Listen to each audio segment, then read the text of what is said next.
తల్లిదండ్రులు తమ పిల్లలు ఏదైనా మిస్టేక్ చేయగానే సరిదిద్దడానికి ప్రయత్నిస్తారు. అందులో తప్పేమీ లేదు. మరి అంతే వేగంతో మన పిల్లలు మంచి పని చేసినప్పుడు మనం మెచ్చుకుంటున్నామా? ఒకసారి దీని గురించి మీరు ఆలోచించండి. తల్లిదండ్రులు తమ పిల్లల్లో ఉన్న నెగిటివ్ గుణాలను మాత్రమే నోటీస్ చేస్తున్నారు, కానీ వాళ్ళలో ఉన్న మంచి గుణాలను అస్సలు పట్టించుకోవటం లేదు. మరి కొంతమంది పేరెంట్స్ అయితే తమ పిల్లల్ని బయట వ్యక్తుల మధ్య అప్రిషియేట్ చేయడానికి ఇష్టపడుతున్నారు, కానీ పిల్లలు వాళ్ళ ఎదురుగా ఉన్నప్పుడు వాళ్ళని మెచ్చుకోవడానికి అస్సలు ఇష్టపడటం లేదు. ఇది చాలా పెద్ద పొరపాటు అండి. మరి తల్లిదండ్రులుగా మనం ఏం చేయాలి? ముఖ్యంగా టీన్స్ని మనస్ఫూర్తిగా అభినందించాలి. వాళ్ళలో ఉన్న మంచి గుణాలను గుర్తించి మనం మనస్ఫూర్తిగా అభినందించినప్పుడు అది వాళ్ళకు బూస్ట్లా పనిచేసి వాళ్ళలో సెల్ఫ్ రెస్పెక్ట్ అనేది పెరుగుతుంది. ఇంకా నేను ఏదో సాధించాలి అనే తపన వాళ్ళలో పెరుగుతుంది.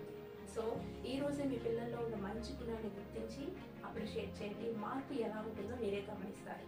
ఈ ఇంపార్టెంట్ మెసేజ్ని సేవ్ చేసుకోండి, ప్రతి పేరెంట్కి షేర్ చేయండి. అలాగే మీ పిల్లల్ని చివరిసారిగా మీరు ఏ విషయంలో మెచ్చుకున్నారు కామెంట్ చేయండి.